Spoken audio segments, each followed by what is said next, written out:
A side of the pyramids the Google debunkers don't want you to know about. Harnessing energy from inside the earth and transmitting it wirelessly around the world for free. The Giza power plant theory. We finally have the scientific and just plain commonsensical proof to back it up. Even Tesla's experiments of this very nature were successful, but his work mysteriously vanished after he passed away. As it turns out, Tesla didn't invent this technology. He just rediscovered it over 5,000 years later. Pyramids. Don't y'all get a little half chub when I talk about them? Cause I sure do. We're fed the narrative that they were built as tombs for pharaohs, but there's just endless evidence against that. I spat 10 unbelievably raw facts about the pyramids in a previous video, which were all true, but of course the Google debunkers desperately tried to prove them wrong. We'll let them have their fun so that we can focus on exploring history with a critical mind. Take, for example, the Great Pyramid of Giza, the biggest one there is, which is said to have been built as a tomb for Khufu, a pharaoh who ruled 4,500 years ago. Despite it having zero characteristics of actual Egyptian tombs, you know, where real mummies of pharaohs were actually found. Like in the Valley of Kings, a complex of underground tombs complete with enormous grand entrances and hallways adorned with hieroglyphs, beautiful wall art, and intricate architecture commemorating pharaohs like Tutankhamun and Ramses, whose bodies were found among dozens of others in elegant sarcophagi in this valley. And here we have the Great Pyramid of Giza. Narrow tunnels, awkwardly angled walkways, and passageways you literally have to crawl to get through. And those wood steps you see, we added ourselves in recent times because they were literally unwalkable when first discovered. Strangely designed and although impressive, kinda plain looking inner chambers. No artifacts, no hieroglyphs, no carvings, no wall art was ever found inside of Giza. In fact, not a single mummy was found in this pyramid, or any Egyptian pyramid for that matter, and yes, that's a fact, go search it up. We're told that they were raided by thieves, and that's why there's nothing left. Really? Did the thieves steal the carvings and paint on the walls too? The sarcophagus in Giza, where they assume Khufu's mummy was kept and also stolen by those pesky thieves, was this plain looking granite box in a room with flooring and walls that were cut with greater precision than the box itself. Ancient Egyptians saw pharaohs as gods, so yeah, let's just stuff the one that we made a whole ass pyramid for into this crude box with narrow chambers, tiny shafts, and no stories or wall art commemorating their death. Here's what King Tut's tomb looked like,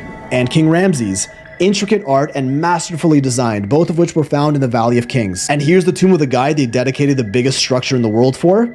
Makes perfect sense, right? On the other hand, King Ramses had some of the most massive statues built in his name, weighing up to 1,000 tons that we see remnants of sprawled all throughout ancient Egypt. Meanwhile, the man who had the largest tomb in history has only one recovered statue we've ever found.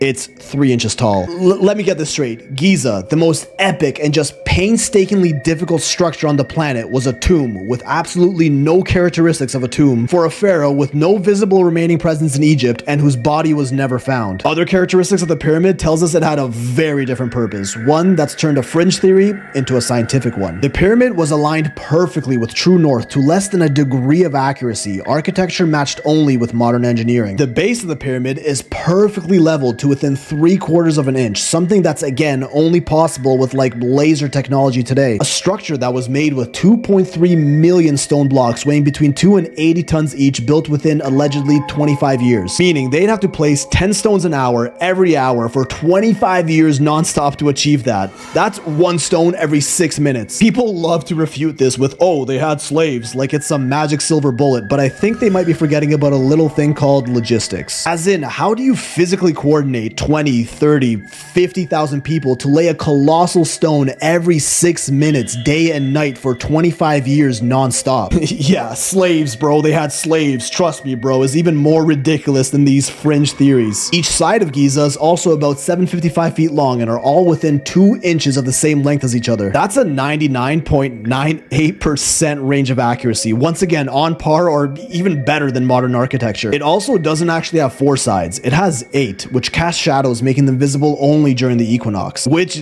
definitely ain't no coincidence. It's a proven fact that the ancients were obsessed with celestial events like the equinox. That's the time of year when the length of day equals the length of night, the first day of spring and fall. There are 43,200 seconds of daylight during that time. That's 12 hours of the Egyptian sun god blessing them with daylight on the most important day of the year. An absolutely sacred number by any means. Now, if you get the perimeter and the height of the pyramid, multiply them by that number, you get the circumference and polar radius of the earth within a 99% 99.3 to 99.7 range of accuracy, absolutely negligible margins of error, essentially making Giza a scale model of the Earth. It's also placed at the center of landmass of the world, passes through the light speed coordinate, and a whole list of other coincidences. Skeptics absolutely insist these are all just coincidences, and just pseudo-archaeologists forcing facts together until something fits. So what do all these measurements mean? Well, firstly, they clearly had some knowledge and technology that we don't give them credit for, and the simple truth is, no one in history would ever make something so precise by accident, because we see the same in the materials used for constructing the pyramids. They're the same materials we use today for electrical conductivity, which is no stranger to the ancient world. In 1934, an artifact known as the Baghdad Battery was uncovered in Iraq. It consisted of a ceramic pot, a copper tube, and a rod of iron, which when combined with an electrolyte solution, something as simple as a potato, as I talked about in my video about powering the galaxy with potato batteries, it can produce an electric current. From an artifact dated to over 2,000 years old. Ancient batteries, just like the pyramids. The science behind the Giza power plant is a lot to take in, so I'm gonna give you some time to breathe before I get into it, and check me out to see if it's up.